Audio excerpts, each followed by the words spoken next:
Have you ever felt like what was holding you back from living into your God given purpose is that you were stuck in the back of some place of your life? You were unable to move forward. There was something literally blocking you from moving forward with the purpose that God has for you and for your life.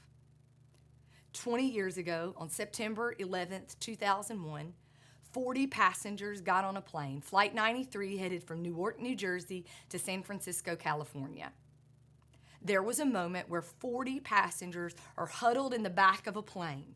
There's a man standing between them and the cockpit. The cockpit had two of his friends in it, in the front of the plane. They had hijacked the plane, and their plan was to take that plane to Washington, D.C. and create chaos and destruction and kill people. 40 people are huddled in the back of the plane. This man is like, stay back, stay back, stay back. I want you to stay back here and stay quiet and do what I say. These folks have two choices. 40 people just like me and you, folks traveling for business, folks traveling for family reasons, folks traveling for vacation, folks who travel just like me and you are huddled in the back of this plane, and what's keeping them from moving in any direction is this man who's told them they can't move, stay back and stay quiet. And they're faced with two choices. They can stay stuck in the back of that plane, or they could move forward with a purpose altogether that would be greater than any of the reasons one of them were on the plane. They could work together for a purpose that would save the lives of who knows how many people. Their actions that day would determine whether people would have the opportunity to actually live into their God-given purpose, or would they stay huddled in the back of that plane just waiting and seeing what would happen.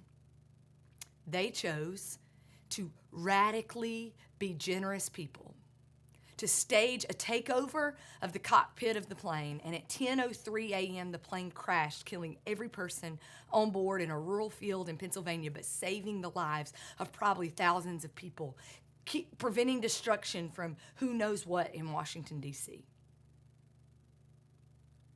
At that moment, they had the choice: stay locked up, stay stuck in the back of this plane, or to move forward with a generous and radical plan to make sure other people have the opportunity to live into the purpose that God had for them.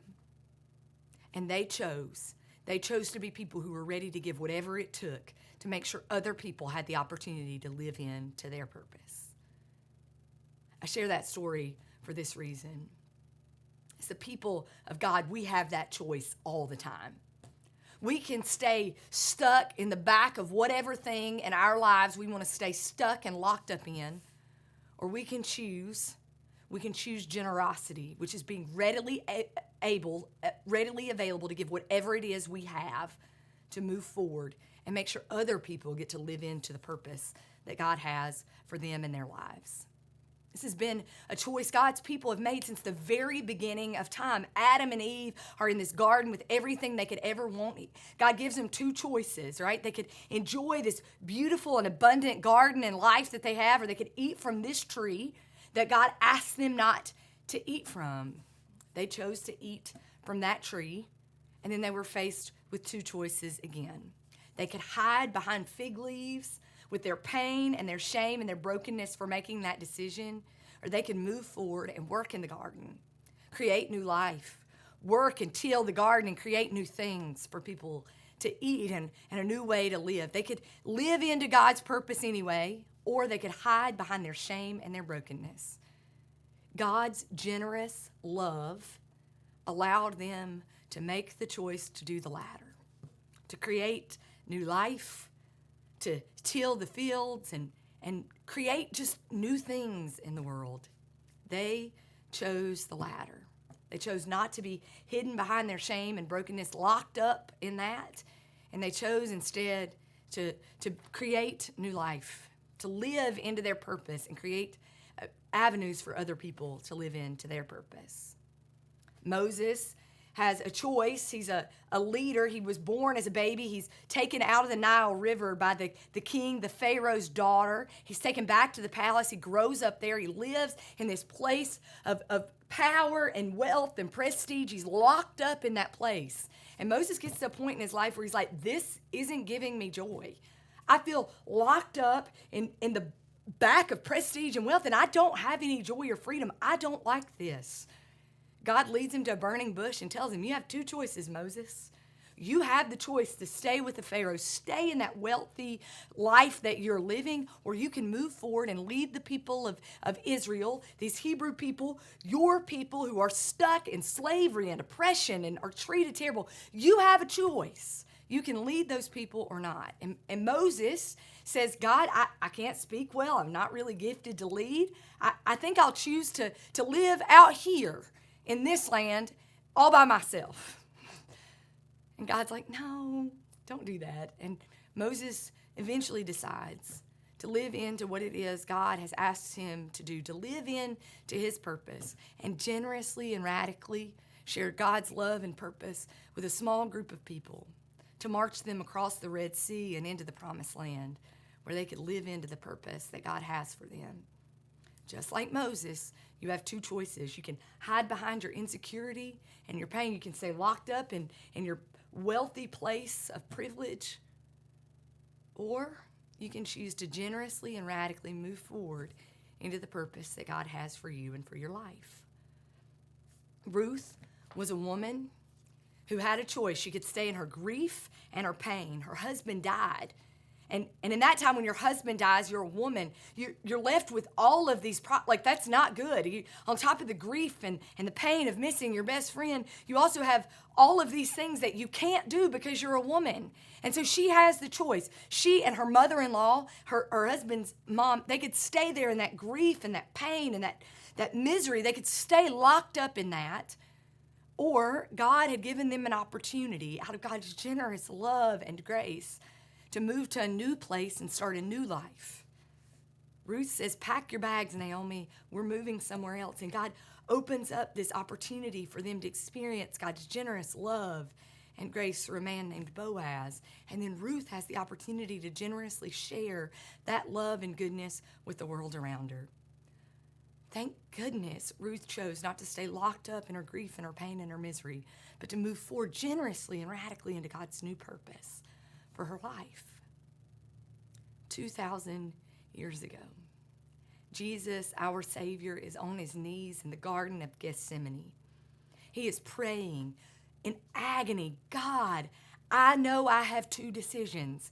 I can stay locked up in this garden away from the purpose that you have for me, or I can march to the cross and radically and generously give my life up so that people will know wholeness, so that people will know their purpose, so that people will not have any excuses for not being able to access the purpose that you have for their lives. Sin won't hold them back. Brokenness won't hold them back. Pain won't hold them back. Not even death will hold them back from the purpose that you have for their lives.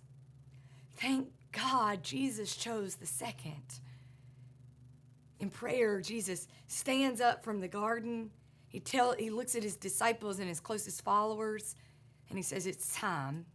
It's time for me to head into and do something generous and loving for you all, to go to the cross and to be raised again. On a Sunday morning, 3 days after Jesus died on the cross, his disciples go to a locked up tomb, expecting to find his body there, his dead body there, and it wasn't there. Jesus had rose again.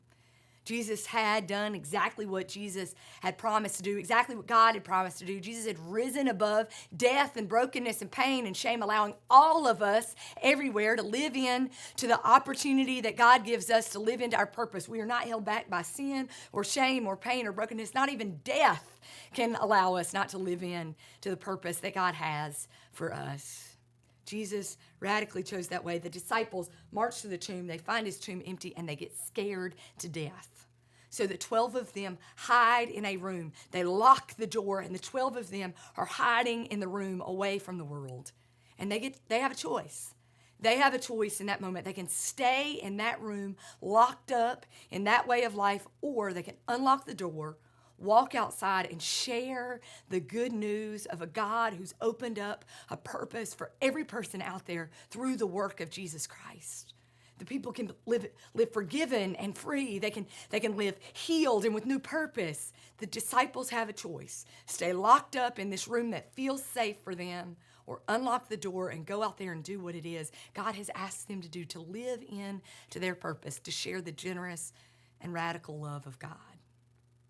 They chose the second. But I have to wonder if in that moment of being locked in that room, if the 12 of them sitting around being scared didn't have a conversation that looked a little bit like those 40 people huddled in the back of Flight 93. Or if the conversation didn't look a little bit like Ruth and Naomi crying and pain and grief and misery, wondering if this is actually what God's purpose for them is. It's safer to stay locked up in this life, maybe. Maybe it's safer for us to stay here. I wonder if they had a conversation like Moses had, like, God, I am not good enough. I am not capable of sharing this generous and loving purpose that you have for me with the world. And in that moment, I wonder if one of them didn't say, hey guys, remember when thousands of us were listening to Jesus teach, and remember what he said? These words are recorded in Matthew chapter 6, verse 19. Thousands of people longing for purpose and meaning in their lives are sitting at the feet of Jesus, longing for him to tell them something that matters, the disciples included. And this is what Jesus tells them long before he goes to the cross. He says, do not store up for yourselves treasures on earth, where moths and vermin destroy, and where thieves break in and steal, but store up for yourselves treasures in heaven, where moths and vermin do not destroy, where thieves do not break in and steal. For where your treasure is, there your heart will be also. I wonder if the disciples said, hey guys, remember when Jesus told us not to lock our treasures up? Our treasure is in our heart. Maybe we should go out there with the people now, because where our treasure is, there our heart is also. And Jesus asked our heart to be with the people. And then can you imagine one of the other ones saying, hey, remember that time he told us that no one, in verse 24, Matthew chapter 6, verse 24, Jesus says, no one can serve two masters. Either you will hate the one and love the other, or you will be devoted to the one and despise the other. You cannot serve both God and money. We cannot serve both God and the things that are keeping us safe here. Because whether you like it or not, the disciples, their lives meant that they could still have access to their money that they had. They could still have access to the jobs that they'd given up to follow Jesus. If they stayed locked up and safe in that room, eventually they would have the opportunity to go back to life as normal, as it had been.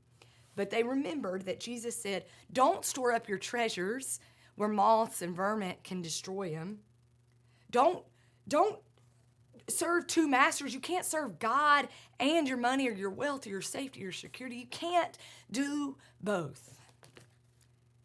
And I imagine that after just spending time remembering what it was Jesus taught them, imagine them unlocking that door and headed into the world to start a movement where they tell people who feel like they are stuck in the back of a room, locked up in some room, stuck in their pain and their grief and their misery, stuck in their insecurities and brokenness and pain. I imagine them saying, you know what? God said, don't stay stuck and locked up. Don't stay married to your wealth or all the things you own, but open yourselves up. Be generous with whatever it is that you have. See, generous doesn't mean you just give whatever it is that you have. It means that you are readily available to give it whenever God asks for it.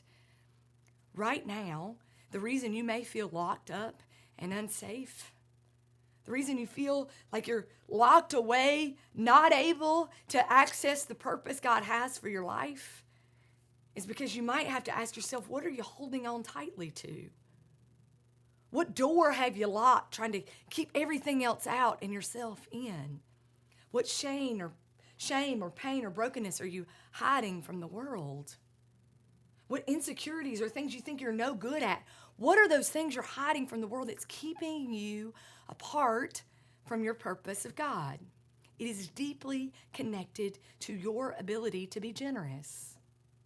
God asks us to be generous, not just to give whatever it is we have, but to readily give it when God asks for it. To not store our treasures up here on earth where things can destroy them, but to put our treasure, our real worth, our real value, our real joy, our real love in the places where moths and vermin can't get to it. Right now, where's your treasure? Where's the things that you hold on to tightly? This teaching of Jesus, this way that people move forward, it is counter to how I act every day in my life. I think if I hold tighter to something, if I cling tighter, if I lock the door tighter, if I add in a couple more deadbolts, that's what's going to protect me. And all it's doing is holding me back from the purpose God has for my life. What is it that has you locked up in your life? And I think for many of us, if we're honest, it's exactly what Jesus taught long before he went to the cross. That we stored up our treasures in places where moths and vermin can destroy it. We've not realized that where our treasure is, our heart is also. And Jesus says, if you want your heart to feel free, let your heart be absolutely invested in the purpose that you have for me.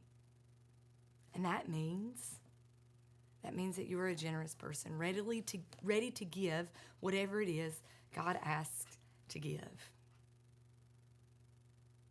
What is it in your own life that's locked up, that you've locked the door on? What is it holding you back from your purpose? Generosity, a belief that offering whatever you have right now, readily offering it to God, is probably exactly what God's asking you to do, to unleash and open up the avenue for you to live into God's purpose for your life. What is it that God's asking for you to be generous with so that you can live in to the purpose God has for you? Will you pray with me? God, I pray that whoever is listening to this right now will know clearly your purpose for their life. And they will be found generous. They will be found with open hands, behind unlocked doors, ready to give you whatever it takes for us to live into our purpose and to open every avenue possible for other people to live into their purpose too. We love you, and we thank you for generously and radically loving us, for defeating sin and death and brokenness forever and ever, so that we have no excuse but to be generous people focused on your purpose for our lives.